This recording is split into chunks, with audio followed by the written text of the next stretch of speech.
നമ്മുടെ മലയാള സിനിമയിലെ ജനപ്രിയ നായകൻ ആരാണെന്ന് നമ്മളോട് ചോദിച്ചാൽ നമ്മൾ ആരുടെ പേര് പറയും?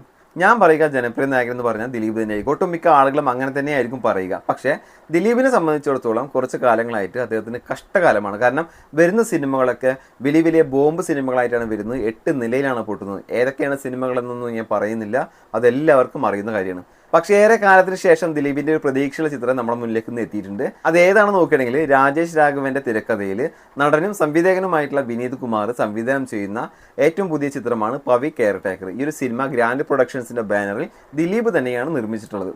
അപ്പോൾ എന്തായാലും ഈ ഒരു സിനിമ അദ്ദേഹത്തിന്റെ ആ ഒരു പഴയ സ്ഥാനമുണ്ടല്ലോ, ദിലീപ് എന്ന് പറയുന്ന ഒരു ആളുടെ സ്ഥാനം മലയാള സിനിമയിൽ എന്താണെന്ന് ഞാൻ പറയേണ്ട ആവശ്യമില്ല. ആ ഒരു ഫാമിലി ഓഡിയൻസിനെ അല്ലെങ്കിൽ ആ ഫാമിലി പ്രേക്ഷകരെ തൃപ്തിപ്പെടുത്താൻ പറ്റുന്ന ഒരു സിനിമയായിട്ട് ഒരു സിനിമയ്ക്ക് മാറാൻ സാധിക്കും. എന്താണ് ദിലീപ് സിനിമകൾക്കൊക്കെ ഇപ്പോൾ സംഭവിക്കുന്നത്? അദ്ദേഹത്തിൻ്റെ സിനിമകളൊന്നും വേണ്ട രീതിയിൽ പ്രശംസിക്കപ്പെടുന്നില്ല, വിജയിക്കുന്നില്ല. അതിൻ്റെ പ്രധാന കാരണം എന്ന് പറയുന്നത് ഒരു നടിയെ ആക്രമിച്ച കേസിൽ അദ്ദേഹം പ്രതിയായി. ആ പ്രതി ആയതിനു ശേഷം അദ്ദേഹത്തിൻ്റെ സിനിമകൾക്കൊക്കെ വലിയ രീതിയിൽ വിമർശനങ്ങളും അതുപോലെ തന്നെ ഒരുപാട് ഡീഗ്രേഡിങ് കാര്യങ്ങളൊക്കെ നടക്കുന്നുണ്ട്. അപ്പോൾ നിങ്ങൾക്ക് ചോദിക്കും, രാമലീല എന്ന സിനിമ അതിനുശേഷം വന്നല്ലേ ഹിറ്റ് ചെയ്തല്ലേന്ന്? ആ ഒരു സിനിമ മാത്രമേ പറയാനുള്ളൂ. അതിനുശേഷം വന്ന ഒരുപാട് ദിലീപ് ചിത്രങ്ങളുണ്ട്, പൊട്ടിയ സിനിമകളുണ്ട്, അത്യാവശ്യം നല്ല സിനിമകളുണ്ട്. എന്നിട്ട് പോലും വേണ്ട രീതിയിൽ സിനിമകൾ വിജയിക്കുന്നില്ല. അതിൻ്റെ പ്രധാന കാരണം ഒരു കൂട്ടം ആളുകൾ ഇപ്പോഴും ദിലീപിനെ വളഞ്ഞിട്ട് ആക്രമിക്കുന്നുണ്ട്. ദിലീപിൻ്റെ സിനിമകൾ കാണാതെ നെഗറ്റീവ് റിവ്യൂസും ഇടുന്നു. അതുപോലെ തന്നെ ദിലീപിൻ്റെ സിനിമകൾക്ക് അന്യായ രീതിയിൽ ഡീഗ്രേഡിങ് നടക്കുന്നു. നല്ല സിനിമകളാണെങ്കിൽ പോലും മോശം സിനിമകളാണെന്ന് എഴുതി കുറിക്കുന്നു, വീഡിയോസ് രൂപത്തിൽ ആളുകളിലേക്ക് എത്തിക്കുന്നു. അപ്പോൾ വലിയൊരു രീതിയിൽ ദിലീപിൻ്റെ സിനിമകളെ ഡീഗ്രേഡ് ചെയ്യാൻ ഒരു വിഭാഗം ആളുകൾ പുറത്തുണ്ട്. അപ്പോൾ പറയാനുള്ളത്, ഒരു സിനിമ എന്ന് പറയുന്നത് ഒരാളുടെ മാത്രമല്ല, അതായത് ദിലീപിൻ്റെ സിനിമ എന്ന് പറഞ്ഞാൽ ദിലീപിൻ്റെ മാത്രം സിനിമയല്ല, നൂറുകണക്കിന് ആളുകളുടെ അധ്വാനമാണ്, വിയർപ്പാണ്, അവരുടെ സ്വപ്നമാണ്. ആ സ്വപ്നങ്ങളൊക്കെ നമ്മൾ നമ്മുടെ ഒരു ഇഷ്ടത്തിന് വേണ്ടിയിട്ട്, ഇപ്പോൾ ദിലീപിനെ എനിക്ക് ഇഷ്ടമല്ല എന്ന് പറഞ്ഞിട്ട് ഞാൻ ഡീഗ്രേഡിങ് ചെയ്യുമ്പോൾ, ഇപ്പോൾ ഞാനൊരു റിവ്യൂ പറയുന്ന ആളാണ്, ഞാൻ ഈ സിനിമയ്ക്ക് പോയിട്ട് ഈ സിനിമ കണ്ടു, ഇഷ്ടപ്പെട്ടു. പക്ഷേ ദിലീപിനോടുള്ള ഇഷ്ടക്കേട് കൊണ്ട് എനിക്ക് നല്ലത് പറയാൻ പറ്റുന്നില്ല.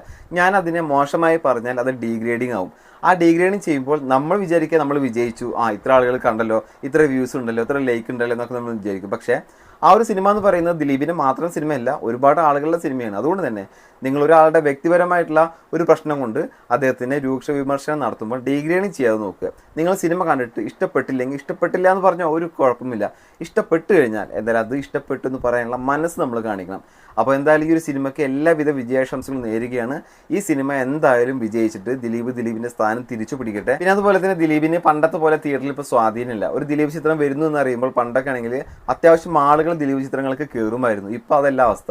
റിവ്യൂസും സോഷ്യൽ മീഡിയയിലുള്ള മറ്റുള്ള കാര്യങ്ങളൊക്കെ കണ്ടതിന് ശേഷം സിനിമയ്ക്ക് പോകണോ വേണ്ടയോ എന്ന് തീരുമാനിക്കുന്ന ഒരു വിഭാഗം ഇന്ന് നമ്മുടെ മുന്നിലുണ്ട്. അപ്പോൾ അവരോടൊരു കാര്യം പറയാനുള്ളത്, നിങ്ങൾ റിവ്യൂ കണ്ടിട്ട് സിനിമയ്ക്ക് പോകുന്നവരാണെങ്കിൽ നിങ്ങൾക്ക് വിശ്വാസം തോന്നുന്ന, ട്രസ്റ്റ് തോന്നുന്ന യൂട്യൂബേഴ്സ് അവരുടെ റിവ്യൂ ഇടുന്നു വരെ ഒന്ന് വെയിറ്റ് ചെയ്യുക. പിന്നെ അതുപോലെ തന്നെ റിവ്യൂ കാണുമ്പോൾ ഒന്നിലധികം റിവ്യൂസ് കാണാൻ ശ്രദ്ധിക്കുക. അതിൽ ഏറ്റവും കൂടുതൽ ആളുകൾ ഏതാണോ നല്ലത് പറയുന്നത് അത് നമ്മൾ തിരഞ്ഞെടുക്കുക. ദിലീപിൻ്റെ ഒരു സിനിമ എന്തായാലും വിജയമാവട്ടെ എന്ന് ആശംസിക്കുന്നു. കാരണം അദ്ദേഹത്തിൻ്റെ ഒരു സിനിമ അദ്ദേഹത്തിൻ്റെ രീതിയിൽ, അദ്ദേഹത്തിന് പറ്റുന്ന രീതിയിൽ അദ്ദേഹം നമ്മുടെ മുന്നിലേക്ക് പ്രസൻറ്റ് ചെയ്തിട്ട് വിജയിപ്പിക്കാൻ അദ്ദേഹത്തിൻ്റെ സിനിമയിലൂടെ സാധിക്കട്ടെ എന്ന് ആശംസിക്കുന്നു. ഞാൻ എന്തായാലും സിനിമ കാണാൻ പോകുന്നുണ്ട്. എൻ്റെ വ്യക്തിപരമായിട്ടുള്ള അഭിപ്രായം നിങ്ങളുമായിട്ട് ഷെയർ ചെയ്യാൻ ഉദ്ദേശിക്കുന്നുണ്ട്.